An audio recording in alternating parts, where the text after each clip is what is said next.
জগদ্ধাত্রী পুজোর নবমীর দিন বান্ধবীর বাড়িতেই নিমন্ত্রণ ছিল। এই প্রথমবার জগদ্ধাত্রী পুজো কারোর বাড়িতে নিমন্ত্রণ পেয়েছি। এই সুযোগ কি হাতছাড়া করা যায় তোমরাই বলো। তাই জন্য আমি সন্ধেবেলায় রেডি হয়ে পৌঁছে গিয়েছিলাম বান্ধবীর বাড়ি। আর সেখানে গিয়ে দেখি ওই রেডি হয়নি, তাই জন্য ওকে আমরা তাড়াতাড়ি করে পাঠিয়ে দিয়েছিলাম, যার তাড়াতাড়ি রেডি হতে যা। এদিকে মায়ের সামনে কয়েকটা ফটো তুলে নিলাম। আর মাকে কি মিষ্টি লাগছিল।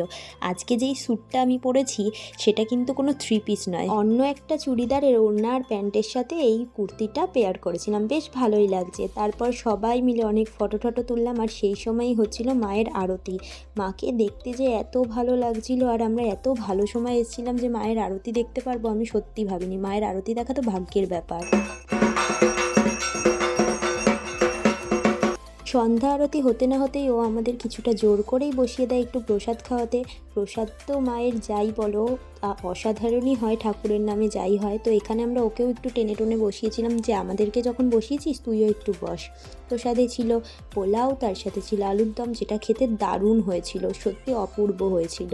আর এখানে আমি একটু সবার থেকে তাড়াতাড়ি খেয়েছিলাম, তার কারণ এরপরে আমি যাব গণভাইয়ের কাছে গোলঘরে। তোমরা অনেকেই হয়তো জানো না, কিন্তু গোলঘরের জগদ্ধাত্রী পুজো কিন্তু বেশ ফেমাস। কখনো তোমরা এসে দেখতে পারো। এই বছর তো হলো না, পরের বছর চেষ্টা করো একবার গোলঘরে আসার। গোলঘরের দারুণ প্যান্ডেল হয়। প্রথমেই গোলঘরে এসে বোনদের ভাই মানে গণভাই সবার সাথে দেখা করে তারপরে আমরা চলে গিয়েছিলাম কয়েকটা প্যান্ডেল দেখবো বলে। আর এখানে গণভাইয়ের সাথে আমি চেষ্টা করছিলাম কয়েকটা ফটো তোলার, কিন্তু ও না এত লাইটিং দেখছিল, গাড়ি ঘোড়া দেখছিল, এত আনন্দ পাচ্ছিল, যেই কারণে ওকে ফটোর দিকে তাকানো যাচ্ছিল না। আর এই যে আমার সুন্দরী মা, যাকে আমি আজকে একেবারেই ফটো ভালো মতো তুলতে পারিনি, তাই জন্য তার পাশে একটু দাঁড়িয়েছিলাম ফটো তুলবো বলে। তারপর আমরা চলে এলাম গোলঘরে প্রথম প্যান্ডেল দেখতে। যেই প্যান্ডেলটা তো দারুণ হয়েছিল, আর প্যান্ডেলের থেকেও সুন্দর হয়েছিল মায়ের মূর্তিটা। এরপর আমরা চলে গিয়েছিলাম গোলঘর পার্কের মেলায়। আর এখানে এসে দেখো গণভাই দেখাচ্ছে বল। ও যতই বল কিনুক তাও ওর হয় না, ওর সবসময় বলই পছন্দ। আর মেলায় এসে আমাদের একটা চিতাবাঘের সাথে দেখা হয়ে গিয়েছিল, গরিবের চিতাবাঘ। যাই হোক, ওর কথা বাদ দাও। এই যে ফুলটা দেখছো, এটা আমি একটা দোকান থেকে চুরি করেছি। যাই, আমাকে খারাপ ভেবো না, এই ফুলটা দেখে আমি লোভ সামলাতে পারি না, আমার এত ভালো লাগছিল। আর এদিকে গণভাইকেও বল কিনে দেওয়া হয়েছে, তাই জন্য খুব আনন্দ পেয়েছে। বলটা নিয়ে দেখো কারোর হাতে দেবে না, নিজেই ধরে থাকবে।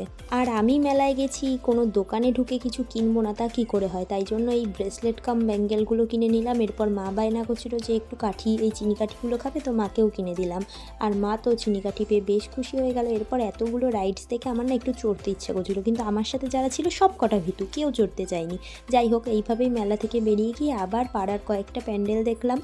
বেশ ভালোই প্যান্ডেল হয়েছিল। যাই বলো, জগদ্ধাত্রী পুজো কিন্তু আমার বেশ ভালো লাগে। এরপর চলে এসেছিলাম বাড়ির সামনে, আর বাড়ির সামনে যে প্রভাতী সংঘ মাঠের প্যান্ডেলটা হয়েছিল সেটাই দেখে নিলাম। চলো, আজকের মতো টাটা, দেখা হচ্ছে পরবর্তী ব্লগে।